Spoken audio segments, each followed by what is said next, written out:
ಸ್ವಾಮಿ ವಿವೇಕಾನಂದರು. ಸ್ವಾಮಿ ವಿವೇಕಾನಂದರು ಭಾರತೀಯ ತತ್ವಜ್ಞಾನ ಮತ್ತು ಯೋಗದ ಪ್ರಚಾರಕರಾಗಿ ವಿಶ್ವವಿಖ್ಯಾತರಾಗಿದ್ದಾರೆ. ಇವರು ನಮ್ಮ ದೇಶ ಮತ್ತು ಧರ್ಮದ ಗೌರವವನ್ನು ಹೆಚ್ಚಿಸಿದರು. 1863ರಲ್ಲಿ ಜನಿಸಿದ ಇವರು ತಮ್ಮ ತತ್ವ ಸಿದ್ಧಾಂತಗಳಿಂದ ಮಾತ್ರವಲ್ಲದೆ ತಮ್ಮ ವ್ಯಕ್ತಿತ್ವದಿಂದಲೂ ವಿಶ್ವದ ಮನಸ್ಸನ್ನು ಗೆದ್ದರು. ಅವರ ನುಡಿಗಳು ಮತ್ತು ಚಟುವಟಿಕೆಗಳು ಇಂದು ಲಕ್ಷಾಂತರ ಜನರಿಗೆ ಪ್ರೇರಣೆಯಾಗಿವೆ. ಹಾಗಿದ್ರೆ ಬನ್ನಿ, ಇಂತಹ ಮಹಾನ್ ಚೇತನ ಕುರಿತಾಗಿ ಇನ್ನೂ ಹೆಚ್ಚಿನ ಮಾಹಿತಿಯನ್ನು ನಾವು ನಮ್ಮ ಜ್ಞಾನ ಬೆಳಗು ಯೂಟ್ಯೂಬ್ ಚಾನಲ್ನಲ್ಲಿ ತಿಳಿಯೋಣ. ಅದಕ್ಕಾಗಿ ಈ ವಿಡಿಯೋವನ್ನು ಕೊನೆಯವರೆಗೆ ಮಿಸ್ ಮಾಡ್ದೇನೆ ನೋಡಿ.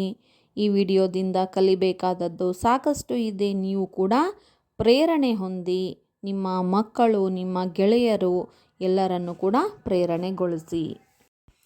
ಸ್ವಾಮಿ ವಿವೇಕಾನಂದ ಅವರ ಆರಂಭಿಕ ಜೀವನದ ಬಗ್ಗೆ ಹೇಳೋದಾದರೆ, ಇವರ ಇವರ ಮೊದಲ ಹೆಸರು ನರೇಂದ್ರನಾಥ ದತ್ತ. ಇವರು 1863 ಜನವರಿ 12ರಂದು ಪಶ್ಚಿಮ ಬಂಗಾಳದ ಕೋಲ್ಕತ್ತಾದಲ್ಲಿ ಜನಿಸಿದರು. ಬಾಲ್ಯದಲ್ಲಿ ಇವರು ಚುರುಕುತನ, ಬುದ್ಧಿವಂತಿಕೆಗೆ ಹೆಸರುವಾಸಿಯಾಗಿದ್ದರು. ಶಿಕ್ಷಣವನ್ನು ಕೋಲ್ಕತ್ತಾದಲ್ಲಿ ಪೂರ್ಣಗೊಳಿಸಿದರು. ಇದರಿಂದ ತತ್ವಶಾಸ್ತ್ರ, ಧಾರ್ಮಿಕ ಗ್ರಂಥಗಳು, ಪಾಶ್ಚಾತ್ಯ ವಿದ್ಯೆ ಮೇಲೆ ಪ್ರಭುತ್ವವನ್ನು ಹೊಂದಿದ್ರು. ಸ್ವಾಮಿ ವಿವೇಕಾನಂದರ ಗುರು ಶ್ರೀ ರಾಮಕೃಷ್ಣ ಪರಮಹಂಸರು. ಶ್ರೀ ರಾಮಕೃಷ್ಣ ಪರಮಹಂಸರು ವಿವೇಕಾನಂದರಲ್ಲಿ ಆಧ್ಯಾತ್ಮಿಕ ಬೆಳವಣಿಗೆಗೆ ಮಾರ್ಗದರ್ಶನವನ್ನು ನೀಡ್ತಾರೆ.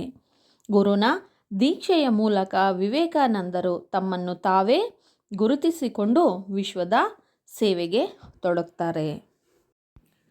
ಸ್ವಾಮಿ ವಿವೇಕಾನಂದರು 1893ರಲ್ಲಿ ಅಮೆರಿಕದ ಚಿಕಾಗೋದಲ್ಲಿ ನಡೆದ ಸರ್ವಧರ್ಮ ಸಮ್ಮೇಳನದಲ್ಲಿ ತಮ್ಮ ಆಧ್ಯಾತ್ಮಿಕ ಜ್ಞಾನವನ್ನು ಹಾಗೂ ಭಾರತೀಯ ಸಂಸ್ಕೃತಿಯನ್ನು ವಿಶ್ವದ ಮುಂದೆ ಮಂಡಿಸಿದರು.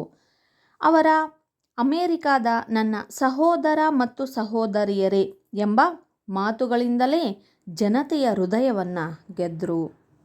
ಸ್ವಾಮಿ ವಿವೇಕಾನಂದರು ಭಾರತೀಯ ತತ್ವಶಾಸ್ತ್ರವನ್ನು ಪಾಶ್ಚಾತ್ಯ ರಾಷ್ಟ್ರಗಳಿಗೆ ಪರಿಚಯಿಸಿದರು.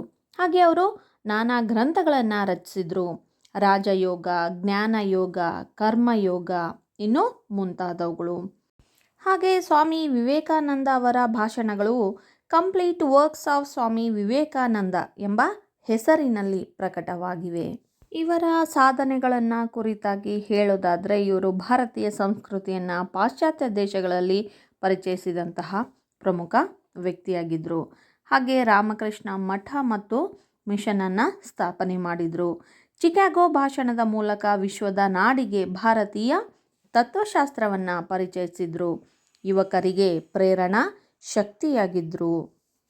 ಸ್ವಾಮಿ ವಿವೇಕಾನಂದರು ಚಿಕ್ಕ ವಯಸ್ಸಿನಲ್ಲಿಯೇ ಅಂದರೆ 1902 ಜುಲೈ 4ರಂದು ಕೇವಲ ತಮ್ಮ 39ನೇ ವಯಸ್ಸಿನಲ್ಲಿ ದೈವಾಧೀನರಾದರು.